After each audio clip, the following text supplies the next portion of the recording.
Well, we've beaten Ruby Weapon, we've beaten Emerald Weapon, we've beaten Sephiroth, we've maybe saved the world, but not necessarily humanity until the sequels. We have one thing left to do. Just one. And that's it. This will be our the end of FF7 for us. We are going to head over to the Gold Saucer and see how Tifa does with our build. So one thing I want to do here is I don't want her to be loaded up with HP pluses, right? We leveled her a little higher than if we were taking this on originally, and so I'd like to have her sort of built as we would have had her built back when we were doing this. So we would have had the counterattack materia on her, and it would have been close to maxed, so that's okay. We have long range, we have Mega All. We would have had a Luck Plus on her. Let's give her the max. We're not trying to be super stingy, but I don't want to put on HP pluses because we would have been able to get her to about 5,000 life. So she would have looked something like this, maybe with some more of the yellow materia on, because we tended to have a bunch of yellow materia on her. But it would have looked something like this if we had gone in before doing other stuff. Something's making noise. Okay. We would have had W item. We would have had Mega All.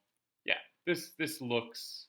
Oh, we would have had the Of course, we would have had the Death Blow added cut setup. Duh. Where's added cut? But I think this is the closest we can come to a kind of proxy for where we would have been, um, and we would have been healed. So I think that's basically, the closest we can get. Oh, we would have had the power. No, the Master Fist we got in Midgar, so we would have probably had the Master Fist if we were doing this like before the weapons and before the final dungeon. I guess we wouldn't have had Mega All yet, but this seems like a decent approximation of like Tifa 10 levels ago, right? I think we'll use the Master Fist. We could check the Power Soul too, but I want to see how she does as we kind of, if we had gone in a little while ago, where would she have landed? Would she have been able to beat this? And what I think I'm gonna do is I'm gonna save state right before it, so I don't have to get a lot of gold saucer points GP to use, because we're not trying to run this enough times to win Omni Slash or whatever, so we don't have to be super prepped for anything. We're not trying to play this a ton. We're just seeing, can this Tifa build handle this? She doesn't have a ribbon. We should check the equipment. We would have mistiles at this point. We do have Master Fist. We do have Cursed Ring, right? Does this loadout work well against this? And I think the answer is going to be yes, but we really want to avoid things like Mini and Frog. So I'm going to save state here, and let's talk to the person. Those two over there are saying stuff like, our last moments together. I can't bear it. I don't have anyone like that in my life, so if something happens, it happens. One thing I like is that dialogue around the world changes when Meteor comes, and we didn't go talk to lots of people, but it is a nice feature of the game. That's why I'm working now. Oh, sorry for going off like that. Register for battle. The registration fee is 10 GP. So we have 43 GP, so we can run 4 times without cheating. And of course, we're using Tifa. You can engage in up to 8 battles, and let's go. Tifa will show them with a bang. All right, come on, Tifa, you can do it. I have no idea what the results are going to be. It's been a long time since I've done battle squares. As I said, the way I play this game now, I tend to just skip this. But maybe Tifa can handle it. Oh, I forgot to change. Okay, not interested. I forgot to change the config back to normal stuff because we rudely exploited Ruby Weapon, and now we have to play properly again. All right, save stating here. One-on-one battle, Tifa, of course. You can engage in up to 8 battles, and let's see how she does. And when I did do this back in the day, when I used to be more completionist about stuff, I would very much, have a ribbon on. to minimize things taken, and I would use Cloud because, of course, you use Cloud. But we've grown up since then. We use Tifa now. Death Blow. One fight down. I think she's gonna have a pretty straightforward time with this. Accessory is broken. Does that mean we don't get cursed ring bonus? We're not cursed anymore. Oh no, that was the worst. Okay, we're still in sadness though. We're still in sadness, so we still have a real damage boost. But oh my god, and it used barrier and it has counter attacks. Oh no. Oh no. I mean, this enemy won't be tough. It's still only the second one. But oh, what a disastrous start. I didn't realize that. Okay, let's see what we get next. We take a bunch of damage. All right, that's not a problem. Frog jab. Okay, please keep missing. Please miss. There you go. And that should clear it. Okay. 3 down.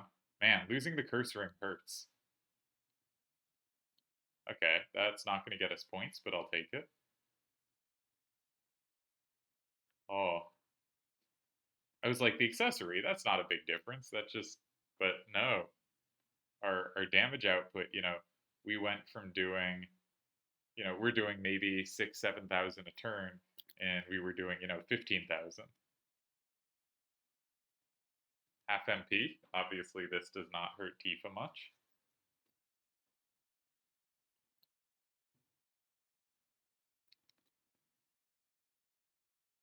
It's nice to get free counters. All right, obviously nothing to this point has been at all scary. You can see from the damage they're doing, this is not a problematic enemy for us. But man, we'd be doing much cooler damage. Not Frog. Okay, level down's fine. We wanted to see how she'd do with lower level. That's annoying. We'll queue up Death Blow. And they'll wake us up shortly, right? There are 3 enemies. It's not like we're going to be asleep for very long. Yeah, someone will do a physical attack.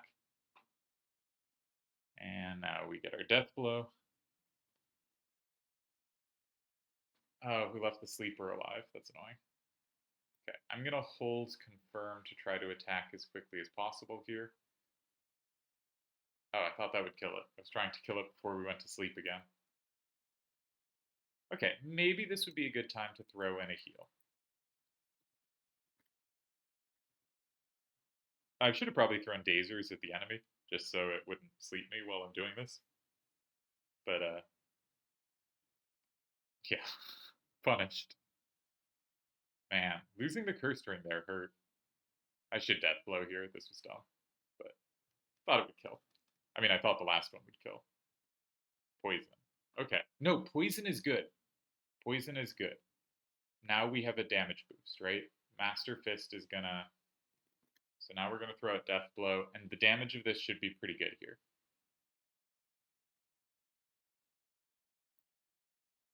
Yeah. Damage. We got a little boost to our damage. That's great. Okay. What do we got? Not many. Alright, magic materia broken. Could not care less. Great. That's fine to see. I don't know if Mega Elixir heals poison here, but we actually, right now we're pretty happy to have poison. Obviously, if it hits us for, 4,500, we'll freak out because we're in poison. But, right now we're very happy to be in poison.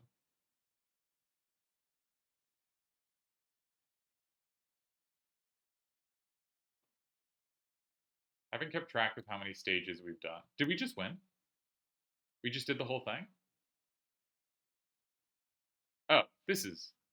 Tifa can crush this. Okay, this is, this Tifa build definitely does work for this. You have to avoid many, but... Yeah, you have to avoid many. But we don't need to have a particularly good setup. We don't need HP pluses. I mean, any more than our normal setup, right? This setup just works. And this setup would work at lower level. We never lost more than, 1,500 life. So She could have a lot less HP, and this would still be feasible and able to win. Her damage output was significantly reduced early on, so we approximated having much lower damage output. She's not particularly hurt by status effects, right? Where most characters, a status effect is somewhat debilitating.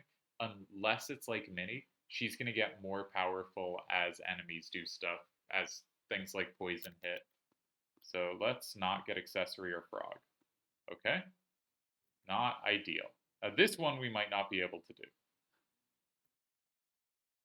But we don't have death blow anymore.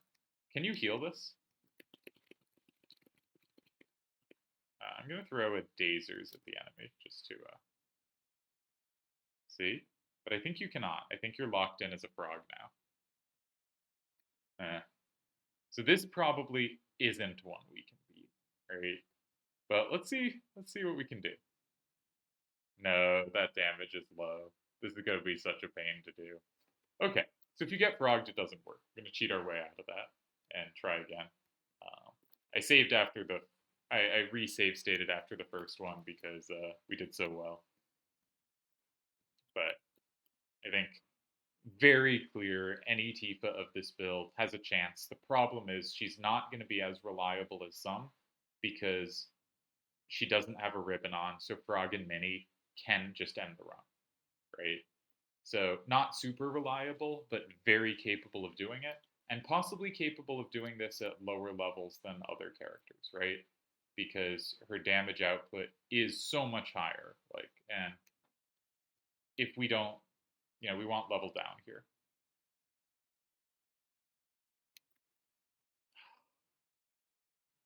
I should save state cheat there. You know what? We're gonna see what she looks like with a little cheating and manipulation. I'm really pleased she beat the first one.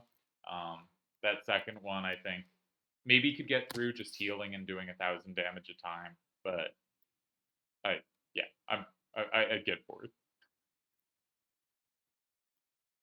This is not to say we don't want challenges. We've done challenges. We've done difficult things, but this is just to say I don't need to spend time fighting through that. And I would like to see how quickly Tifa can beat things. Seems to me. Like, we saw she can beat it. We saw, okay, if she gets frogged, that's a pain. Given that we have so many Mega Elixirs, we probably could slowly chunk our way through that. But, okay. I gotta save state, like, during the slot reels. I should have done it there. Because I want to show what she can do, But we've already seen pretty well. Yeah, I think this is a good Tifa build for this. Even without the accessory slot, we saw her damage is still going to be boosted and higher than anyone else's, right? She's still in sadness. She can still get bonuses from being in poison and other stuff. She still takes things out really quickly. Because with the Master Fist, we now get boosts from every status effect, basically. So we are no longer quite as committed to Death Sentence being the reason we're a powerhouse, but it still helps. Also, losing the Curse Ring loses damage elsewhere too, because that's great. Because when we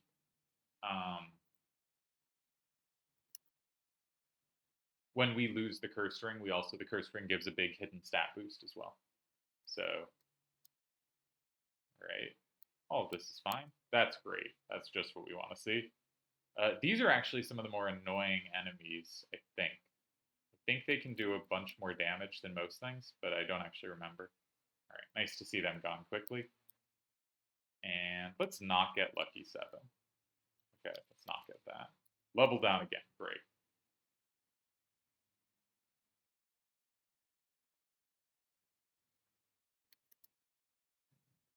So yeah, I wanted to end on Tifa getting to destroy stuff, and I'm really pleased to see this build just clearly works.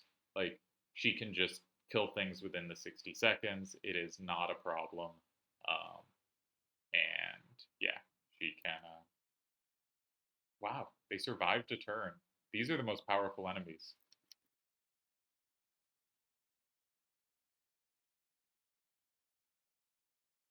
Where did the numbers overhead go?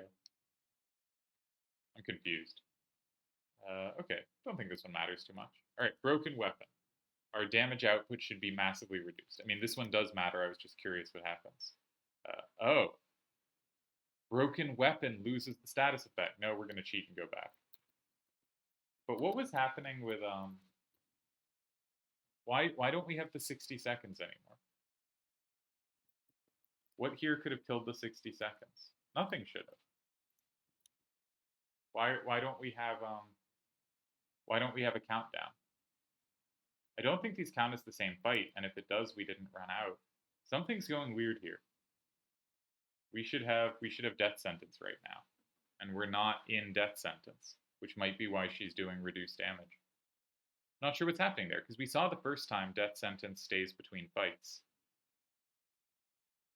So there's no reason it should have run out. We didn't have our accessory canceled. She's very reliant on like her stuff. So we need, we're very happy to have magic types canceled, though losing death blow would be a pain. But I wonder why we're not in death sentence anymore. If you know, let me know. Because so there are a lot of things that can reduce her damage, right? Because she's dependent on a lot of components. And so as one breaks, the build definitely gets worse. But her damage is still like really high. This must be an automatic counterattack because we just did the death blow, not the other part. So yeah, I think this gives a way to beat this kind of level um, easier and earlier than most characters would have access. But it's not. The times I've given up do not mean we couldn't have beaten it. It just would have taken a while because our damage is massively reduced. Uh, 0 MP, that's great. We halved it. We halved it. We went to 0. Not needed. Oh, this does seem like it's. All right, slot start. We don't want frog. Sure. Yeah, it is continuing the same battle here. Did it run out? I'm confused. I'm confused. Oh, death sentence went away because our accessory was broken, so I didn't realize that the 60-second thing goes down. So, so this is not that good a build. Okay, we're learning. We're learning. So here, for this kind of thing, we want her in sadness because that will give a nice boost. As we can see, she's still doing good damage, but the cursed ring setup does not apply here, whether or not the weapon breaks, or the accessory breaks. So I think you still want to go Master Fist. Like you can still do a really strong, clearly Master Fist tifa, right? This is obviously good damage. I'm just going to heal here for safety. Um, and like, so this is clearly still powerful, but you would want to switch Cursed Ring for, Ribbon. Because even though the Cursed Ring gives like a nice stat boost, being immune to status effects is much more powerful. So, okay. So you have to slightly augment the build here. You will do better with a ribbon. And then you don't have to worry about near as much. You don't want your weapon to break, but you're then safe from Mini and Frog. So yeah, that's clearly the way to go. You're in sadness, so you're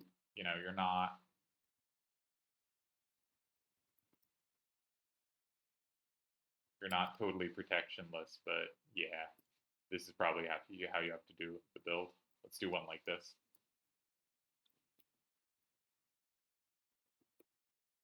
And okay, so we do have to change the build, but I think now that we have the Master Fist, we still get the nice damage boost. We still have the nice death blow added cut combo. We can't feel too bad about this, but It's a little sad the fight counts as continuous. This was the problem with Hojo as well, right? Tifa could easily beat any form of Hojo in 60 seconds, but beating all of Hojo in 60 seconds is not feasible, especially when there's animation times as he switches forms. So, okay. And her damage will be, of course, lower. We don't want the boot. That's fine. Her damage will, of course, be lower if you're lower level than this, right? We leveled up from beating the weapons, from beating most of the final dungeon. So it's easy for damage to be lower than this. We don't want accessory broken. That's still going to matter because ribbon, of course, protects us only so long as we have ribbon. Should be fine. We've seen enemies in this run there's not many that output significant damage. So usually going down to this much life is not the end of the world. Especially because Tifa's dodge rate is crazy.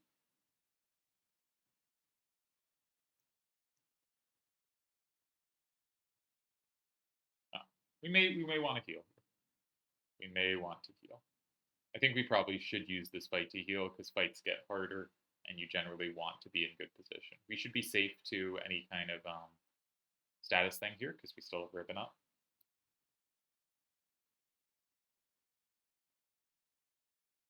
So I'm gonna, per usual, mega elixirs, and I think throw out a dazers just to reduce what we take in return.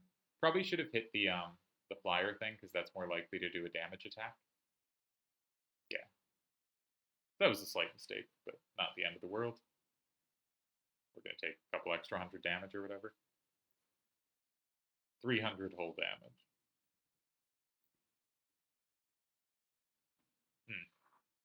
So, not. I wanted a final hurrah for the cursed ring setup. Instead, we get a final hurrah, still for the weapon, but not. Ooh, that's a little scary. But not for. Oh, and these actually can do damage.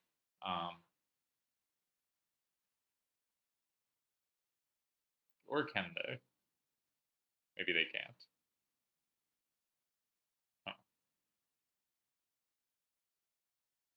Because we would actually have access to this, I'm gonna hero drink here.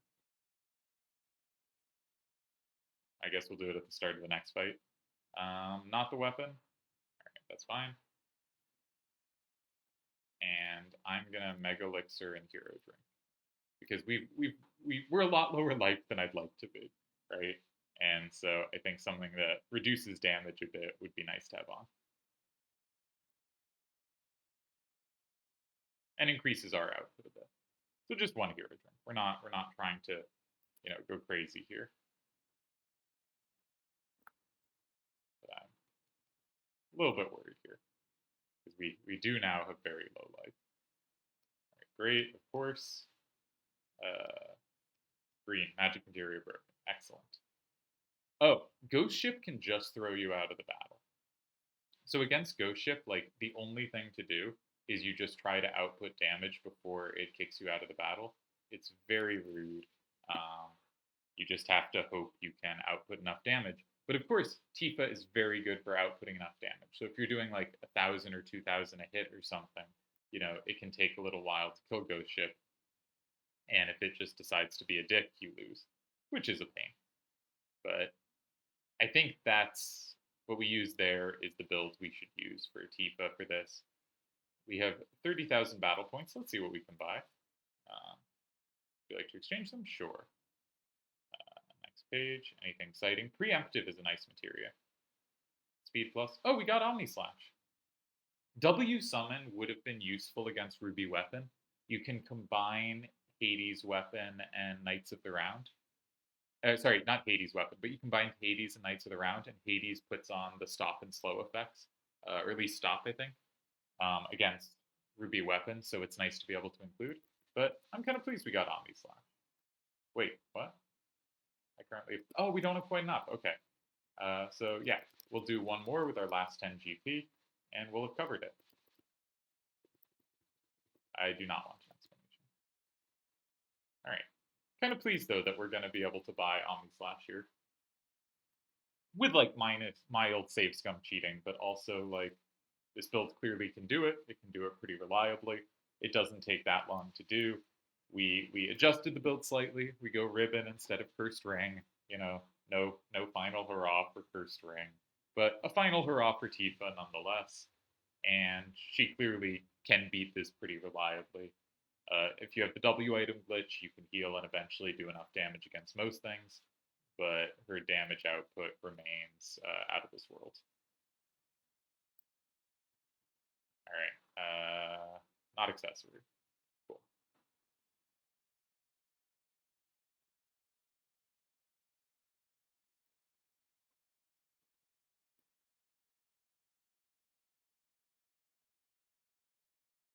I wish her added cut would head over to the next one. Time early on is a nice one to get. Ooh, these were dangerous. I got in trouble in a fight with these way back in Disc 1. And it was actually a fight where the Tifa stuff wouldn't have helped much because the problem was they output a ton of damage. I don't think we had time to put death sentence on her. So one of the few fights, I think there's a lot of fights. Like I really want to see the death sentence Tifa versus Demon Wall with the Power Soul. I was talking about that last time. I think she could do real work there. Now at this point, you probably do have one hero drink, and if you have one hero drink, you can dupe it. So I think using one hero drink in these fights, obviously, of course, if you have W item, you have access to however many hero drinks you want. Um, but I think using a hero drink early on here makes a lot of sense, and will give us a nice damage boost. It's also nice to win the fight on the counter, because if we win it on the counter, we get next turn. These enemies have a bunch of life. I think they do like almost no damage, but they last a while. And you know about them because you have to steal or kill them for carob nuts, which you care about quite a lot if you do chocobo breeding, which we skipped. I think the biggest things I skipped are for side quest chocobo breeding, but that can't be interesting to watch, and Wu Tai. But Piggy did say he was disappointed in me for these do have a lot of life. These have more life than the final ones, the final enemies in these tracks. Um, you know what? Given that this is so not a threat, let's just get some really nice damage going. See what we can do. It's our final run. Let's make stuff happen. But given that Piggy was disappointed in me for not trying to go as far as I could in Battle Square, yeah, I think nice to end on Battle Arena. See how we do. Man, these enemies. That one has a lot of life. Okay, let's see what we got. 0 MP, nice.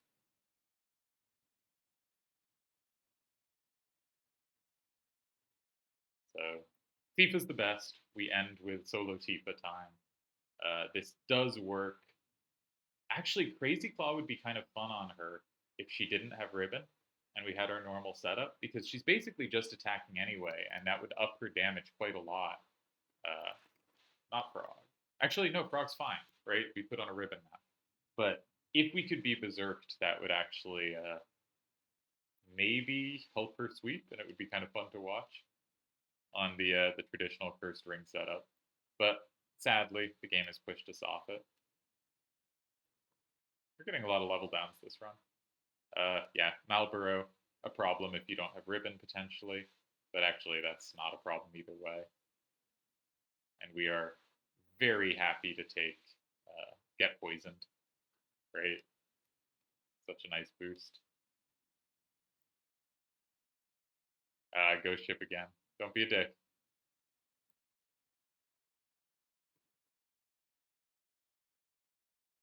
Is that the dick move? I don't think so. No. It's when he like grabs you with his paddle and boots you. So we need. Nope, we did it. Nice. Got the critical. Oh, we counterattacked, then we death blowed. That must have been what happened. Oh, that's great. So congrats to Tifa, the greatest character in FF history. Do I have any last thoughts on FF7? It's been really fun to play for me. I think when it got into more gameplay sections, it was less fun for me to talk while doing. Amusingly, we can't even teach Cloud Omni Slash because we just don't have his previous limits because we really didn't grind or do anything fancy in this run except Tifa, who's just incredible. So I hope next time you play, you're excited to try out this Tifa build and just go like, "Whoa, she's so much better than every other character." Any tier list that does not have her top is either valuing the earlier parts of the game where she's fine but not dominant, or is doesn't know about this, or is assuming you're doing endgame maxing, but you don't need to do endgame maxing. We beat everything, right? There was nothing in the game we couldn't beat. Though Emerald Weapon, I admit, took a very long time, and it would have been nice to be able to do that quicker. So, if you are disgusted by how long it took to beat Emerald Weapon, that is fair. Other than that, I love the story to this game. I love Cloud's arc. I love Tifa's arc. I think they are my two favorite FF characters, and I hope you understand why. I also think Sephiroth is a fantastic villain. I remember talking to Sir Smokes about villains and what he valued in a villain, and I'm gonna get it wrong now because this was a while ago. But something he mentioned was he really he wants a villain to have presence. So like X Death is a villain that really works for him. It's a villain that is regularly there, interacting and doing stuff, and it's not a villain that's like constantly running away from the heroes or has to like have awkward ways of like not encountering the heroes. It's a villain who is regularly doing stuff and he's doing scary stuff like blowing up the world repeatedly in FF5, basically. Um, it's a villain who has presence, feels threatening, and is taking part in the story, not kind of kept secret and distance from the story to keep them seeming grand. And I think Sephiroth is a really nice combination of both because we both do keep him distant, like he's literally not there the whole story, but also he's regularly around and in the vicinity of the party. And he certainly has a look to him and a presence and has obviously become an incredibly popular character. But so I think he really kind of, on the sort of coolness thing, he really nails that aspect. But on that there's more there, I think his parallels with Cloud are really interesting. I think the way he becomes who he becomes is quite interesting. And so for me, Sephiroth is also one of my favorite villains. And not that Smoke's thing is about being cool, because Smoke's thing is more about having presence in the story and feeling like a real threat, which he certainly nails. But it's clear that for a lot of people, he really nails the cool part. But I think he also works on a kind of that steep man perspective as well, and is one of FF's best, probably my favorite FF villain. I think Rufus is a solid villain. The rest of Shinra, I don't care much about, though I like the Turks. We didn't do Wu Tai, so we missed a little Turk time, but I enjoyed the Turks. I get a kick out of them. I think Tifa and Cloud are the two best Final Fantasy characters. I think I stand by that. And I think Barrett is very high on that list. I would probably have Barrett somewhere in the top 10. I'm not sure exactly where he'd fall there. I would consider Sephiroth for the top 10, but I have trouble comparing villains to playable characters. Like they're doing different things and they leave different kinds of impact on me. Um, Eris is not for me, but some of the ways Tifa contrasts with her are important to why I value Tifa, right? Eris does a bunch of the kind of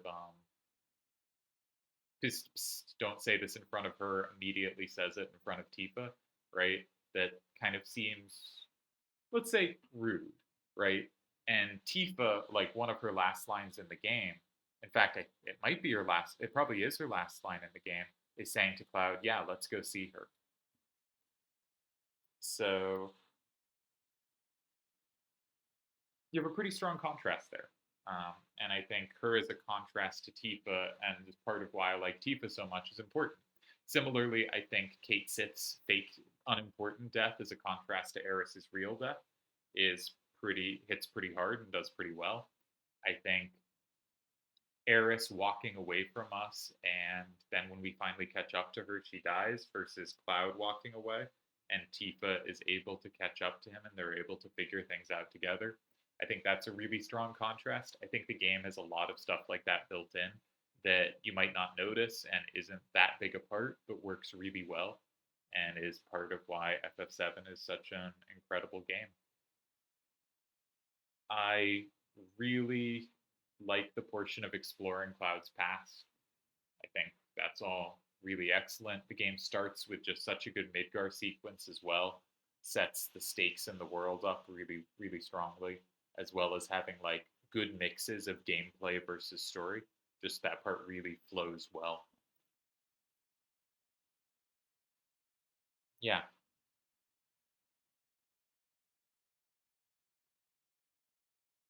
One other thing, one last thought is when I am talking about something while doing it, I fundamentally come at it from a more analytical perspective.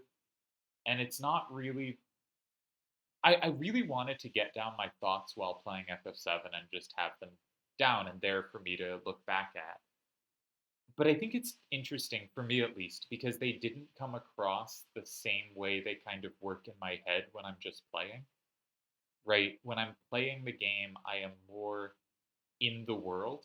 And when I am talking about the game while playing, I am more perceiving the world. And there are some people very capable of talking while playing, like people who do Let's Plays, and very much being in the world and really there and in the moment. And that can be harder when you've played a game before because you want to talk about the stuff and how it relates to other stuff, and you can't really theorize because you know what's happening. And so there's difficulties there, but even then, there are people who are much better at being in the world and in the moment it's offering you. And one of the magical things about FF7 for me is it can really do that for me. I can feel there and in these moments and in these characters and in the story and world, even though I know what's coming and even though I've been there before. And that can be a difficult thing to return to. And part of FF7's magic for me is I can return to that with FF7 and very few other games. And one thing I wasn't able to both convey but also like feel and capture is that while I'm talking while doing it, that didn't really happen in the same way. And so I really enjoyed this and I loved some parts of it. But this actually wasn't a run that captured me quite in the way I was hoping to do. And I think that's just because of how I interact with things while talking and discussing and analyzing and being analytical. And that's not a disappointing thing or anything, but it was very interesting to me as I went through how I wasn't feeling quite how I normally feel, and I was still really enjoying and loving the game. This was not. I don't want to end on a downer note, but that was really interesting to me, and so I'm also curious. I'm curious what games, even though you've played them before, or even broader than games like media, stories, books, movies, television, whichever, that really captivate you in the way I'm trying to describe, whether even if you've like experienced it before and you know what's happening, that you are really invested and there in the moment. Because a lot of stuff isn't capable of bringing me back to those kinds of feelings. Or it starts to be something not like I have to make the right decision, but I know what outcomes these decisions have, so I'm going to make the decision that's like better for gameplay or something like that, instead of being really committed to the people in the story. And yeah, FF7 gets me there. And it didn't really end this run, but that's okay. But it gets me there, and that is one of the reasons it's probably my favorite game ever, though I go back and forth. Very clearly in my clear top three, and my favorite FF. I hope you enjoyed going through this with me. Sorry about the whole Emerald Weapon calamity. That was really exhausting. Another thing is stuff like that, extended gameplay sections when you have to keep talking through them or feel like I feel the need to keep talking, are really tiring.